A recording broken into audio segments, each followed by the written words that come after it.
Joseph, and I'm from Georgia.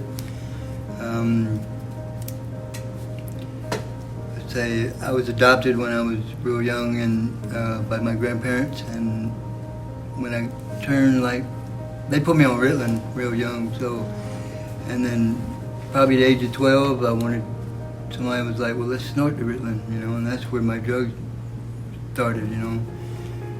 And I started snorting my Ritalin, you know, for a couple years, and then my family found out about it, and they put me in boot camp.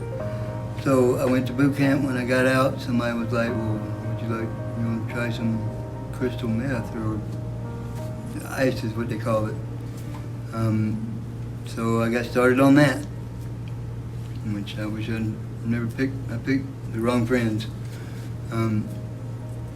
Anyway, I just started on that, and then my dad came up to me one day and was like, you want to meet your mom? And I'm like, my mom's in the kitchen cooking. He's like, no, you've been adopted. I was like, that's why y'all are so old, and everybody's got young parents. And I was like, yeah, sure, if it'll help me, you know. So I went to live with her and found out she was a heroin addict. So that didn't turn out too well, and say I was here in Colorado. I've overdosed 11 times since I've been in Colorado. I went to jail before I moved to Colorado. I went to jail for 3 months, and I got out, and we came here. My RV broke down in Santa Fe, New Mexico. Some people picked us up and brought us to Pueblo. And I told my wife, I need some black, and referred to as heroin.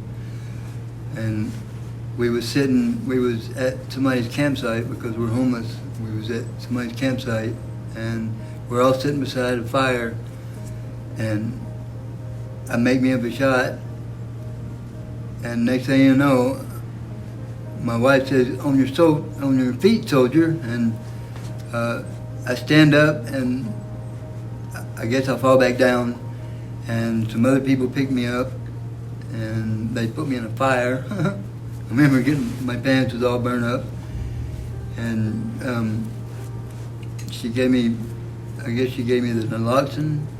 She tried it twice, and it didn't faze me, and then she gave me the Narcan up my nose, and I came to like that. For myself, my wife gives me the stuff up your nose. It just, when you first do it, you come to, and it just makes you sick instantly. I mean, you just start throwing up, and you pretty much like that all day long. But when you try to use, you know, you can't, because it's like a blocker. I like the fact it brings me back, you know, because I don't want to die, but sometimes I get greedy with my shots, you know. My wife is a user too, a heroin user. I'm supposed to make them equally, and sometimes I don't, because I want to get high. But I learned my lesson from it.